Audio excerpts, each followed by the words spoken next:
हाय friends, मैं हूं Manav. Welcome to movie shoovy. करते हैं आपस में पॉजिटिव सा नमस्कार और बात करते हैं कि क्या एक ऐसा एलिमेंट होता है मूवी मेकिंग के अंदर जो बहुत ही ज़्यादा क्रिटिकल होता है, जिसकी वजह से लोग सुपर एक्साइटेड हो जाते हैं। और टेक्नैलिटीज़ की कैसे डायरेक्शन थी, ये सब चीज़ें तो बाद में आती हैं। वो होती है कास्टिंग। और अगर आपकी कास्टिंग सही बैठ जाए और वो जो पहला लुक है वो एकदम सही जगह पे लैंड कर जाए तो लोग कहते हैं वाओ। और लुक की ये बात होती है कि जब ये सारी चीज़ें पहली बार आती है तो एक स्टैटिक चीज़ होती है, यानी कि पोस्टर फॉर्मेट में वो मूव भी नहीं हो रही होती है। तो वो भाव एक्टर का, चाहे वो कोई एक मास मसाला मूवी हो, चाहे वो श्री राम से रिलेटेड मूवी हो, यानी कि रामायण जिसमें हनुमान जी का रोल, विभीषण का रोल, खुद श्री राम का रोल बहुत ज़्यादा इंपॉर्टेंट हो जाता है। तो एक बहुत बड़ी मूवी, इंडिया की ऑलमोस्ट सबसे बड़ी मूवी, जहाँ पर नॉर्थ के साउथ के बहुत सारे लोग इकट्ठे काम करने वाले हैं फिर से, नीतीश तिवारी की रामायण। और ये कब रिलीज़ होने वाली है, इसका कब शूट प्लान्ड है, और ये जो अचीवमेंट इसने करी है to get the casting right, उसके बारे में बात करते हैं। क्योंकि मेरे हिसाब से ये 50% ऑफ द बैटल जो है वो ऑलरेडी वॉन है, और यहाँ पर जो भाव आने वाला है वो एकदम सही निकल के आने वाला है। तो एक एक करके बात करते हैं। विभीषण के रोल के अंदर आपको विजय सेतुपति का कैरेक्टर दिखने वाला है यहाँ पर। वो बहुत ही बेहतरीन आर्टिस्ट हैं, ये फॉर श्योर है। कभी कभी वो डीएसपी जैसी मूवी भी कर लेते हैं जो मुझे बिल्कुल नहीं अच्छी लगी थी, लेकिन बाकी अगर आप उनकी विक्रम वेदा वगैरह उठाएं तो काफ़ी बेहतरीन एक्टर हैं वो। अब इस मूवी के अंदर अगर आपको मूवी ना देखें, अगर हम हिस्ट्री देख लें, अपनी माइथोलॉजी जैसे भी आप समझते हैं इसको, रामायण के अंदर जो विभीषण का कैरेक्टर है उसके अंदर दो क्रिटिकल एलिमेंट थे कि वो बहुत ही वाइज तरीके का आदमी था वो, ठीक है। वो लंका में रहते हुए भी एडवाइस सही देता था, और वो भक्ति के अंदर भी कोई कॉम्प्रोमाइज़ नहीं करता था कि जब एडवाइस देनी थी रावण को तब भी उसने ठीक एडवाइस दी, और जब श्री राम को देनी थी तब भी दी। और कहीं ना कहीं वो उसके अंदर एक गिल्ट वाली फीलिंग भी थी कि मैं अपने भाई के अगेंस्ट जा रहा हूँ, ठीक है, लेकिन दोस्ती भी करी थी तो उसको भी पूरा ना पाता है वो। तो ये जो फैसेट्स हैं डिफरेंट तरीके के, और सच्चाई का साथ दे पाना, और अपनी भावनाओं को ज़रा साइड में रखना, I think Vijay Sethupathi is a good character. अब केकई के रोल के अंदर लारा दत्ता जी को रखा गया है यहाँ पर, जो मुझे लगता है कि एक इंटरेस्टिंग फैसेट होगा यहाँ पर। क्योंकि अभी तक लारा दत्ता जो हैं वो माँ वाले टाइप के रोल के अंदर तो नहीं आई हैं, लेकिन ऐसी माँ जो प्यार भी करती है लेकिन फिर एक टफ डिसीजन भी ले सकती है राजपाट के लिए। तो ठीक है, देखते हैं किस तरीके का ये जाता है। यश यश है लंकेश। बहुत ही इंपॉर्टेंट रोल है ये लंकेश का, क्योंकि यहाँ पर आप देखते हैं ना, जब हम बोलते हैं थैनोस, हम इस तरीके की बातें करते हैं, तो हमारी हिस्ट्री के अंदर भी जो सबसे बड़ा स्ट्रॉन्ग विलन था वो खुद लंकेश था। बहुत ही परम ज्ञानी भी था, बहुत ही ज़्यादा बुद्धिमान भी था, लेकिन एट द सेम टाइम घमंड जो था उसको वो मार खाया, ठीक है। और किसी और की पत्नी के ऊपर आंख डालने का मतलब तो फिर विनाश का पूरा खेल ही है। इस तरीके के इंसान को आपका डील डॉल, आपका बोलने का डायलॉग तरीका, चलने का तरीका बहुत अथॉरिटेटिव होना चाहिए, क्योंकि वो परम ज्ञानी भी है और उसको पूरी नॉलेज भी हुई हुई है, उसने कई लोक जीते हुए हैं और शिव जी का भी परम भक्त है। तो उस तरीके के डील डॉल वाला इंसान जो है, मेरे को लगता है कि यश एकदम सही बैठेगा इसके अंदर, क्योंकि यहाँ पर आपको उससे थोड़ा सा स्कैर क्रिएट करना ज़रूरी है। साई पल्लवी जो है देवी सीता का रोल करेंगे, तो जिस तरीके का उनका चेहरा है, बहुत सी बारी आप ऐसा देखेंगे कि मंदिरों में जो मूर्तें भी बनी हुई होती हैं, अगर आप उनको एथनिक ड्रेस में अगर इमेजिन करें तो मेरे ख्याल से वो भी एक परफेक्ट कास्टिंग है। एक उदारता और एक ममता जैसी फीलिंग आनी चाहिए। मैं बहुत ही केयरफुली ये वर्ड्स चूज़ कर रहा हूँ, तो मेरे ख्याल से Sai Pallavi is the right choice. अब दो क्रिटिकल चॉइसेस जिससे मैं पर्सनली काफ़ी ज़्यादा हैप्पी हूँ, वो जो है रणबीर कपूर और सनी देओल का कैरेक्टर।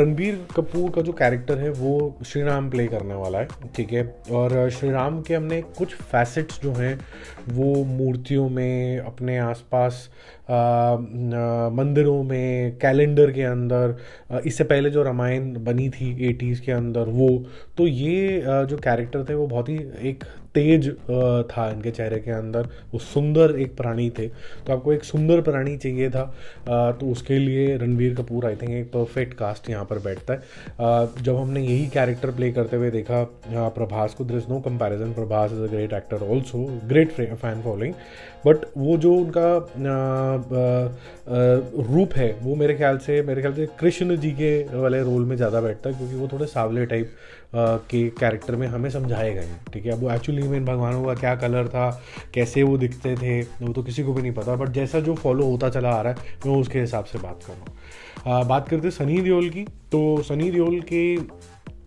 जो बजरंग बली हनुमान जी का इसके अंदर रोल है, आई थिंक इनके अंदर बहुत सारी खूबियाँ थी बजरंग बली के अंदर। एक तो वो खुद अपने आप में एक तपस्वी थे। सबसे पहली बात तो ये जाननी बहुत ज़्यादा ज़रूरी है, ये इतनी जाननी ज़रूरी है कि बलशाली सेकंड पॉइंट है, दिमाग से भी वो एक तपस्वी थे, बहुत ही जैसे कहते हैं ना, अंतर्मुक्त हो जाते थे अपनी पाठ पूजा के अंदर।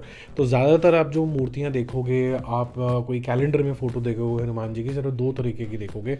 एक आप देखोगे जिसके अंदर वो बिल्कुल मंत्र भुगत हैं और ऐसे करके लक्ष्मण, सीता जी और रामचंद्र जी की पूजा कर रहे हैं, और एट द सेम टाइम या फिर दूसरा कोई होगा जिसके अंदर वो पर्वत लेके जा रहे हैं। ये सबसे ज़्यादा पॉपुलर है।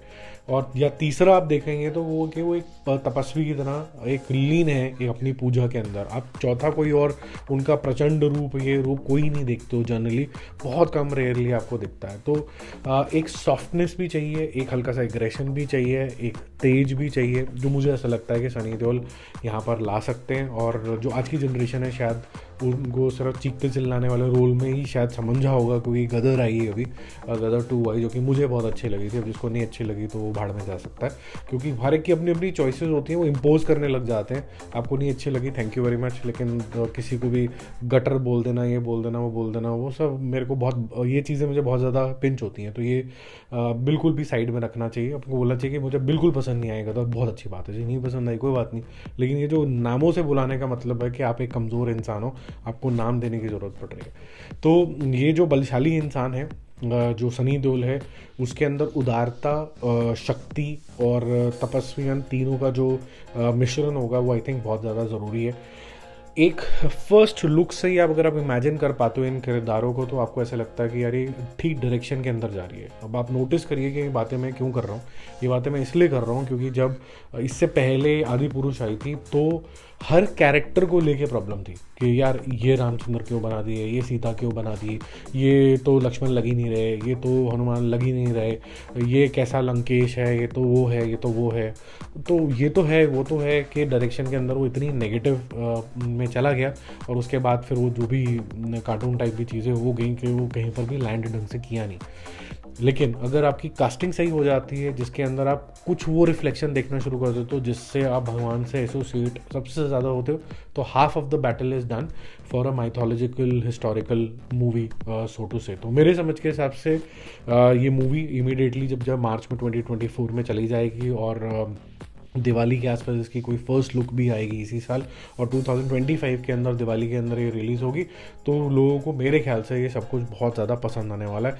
दिवाली 2024 के अंदर आपको डेफिनेटली कोई एक पोस्टर इसका ज़रूर देखने को मिलेगा जो एक मेगा अनाउंसमेंट करेगा। तो I am really looking forward to it. और नितेश तिवारी के जो डायरेक्शन है उसके ऊपर मुझे पूरा विश्वास है कि वो he will do justice to this movie. और मैं आपको ये भी बता दूं कि अगर ये मूवी मन में बस गई, तो एक हिंदुस्तान जैसी कंट्री के अंदर जहाँ पर सबसे बड़ा जो रिलीजन है वो हिंदुइज़्म है, तो फिर कोई भी लोकेशन का इंसान जाके एक बार इसको ज़रूर देखना जाएगा। ये वो मूवी हो सकती है जो जेन्युइनली 2-3 हज़ार 4,000 करोड़ का पोटेंशियल रखेगी इवेंचुअली, और शायद थिएटरों से उतरे ही ना अगर ये ठीक से लैंड कर गई तो। बट ऑल डिपेंड्स कि ये कैसे बनती है। Wishing all the best. और वैसे भी ये 3 पार्ट में डिलीवर होनी है।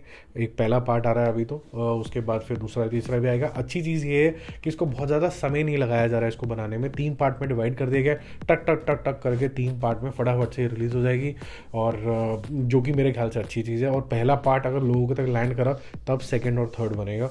ये भी बात जो है वो with in the business contract है, क्योंकि at the end of it जो प्रोड्यूसर साहब हैं वो पैसे तो नहीं अपने लुटाना चाहेंगे। और रिस्की प्रोजेक्ट के लिए जब कोई भी तरीके की रामायण ढंग से नहीं बना पा रहा है आफ्टर जो रामानंद सागर साहब बना रहे हैं। चलो जी, फिर जल्दी मिलते हैं और रिव्यूज़ और अपडेट के साथ। Stay connected. आपको लक्ष्मण के रूप में किसको देखना है कमेंट करके ज़रूर बताना, क्योंकि वो भी बहुत ज़्यादा इंपॉर्टेंट कैरेक्टर है। Bye bye.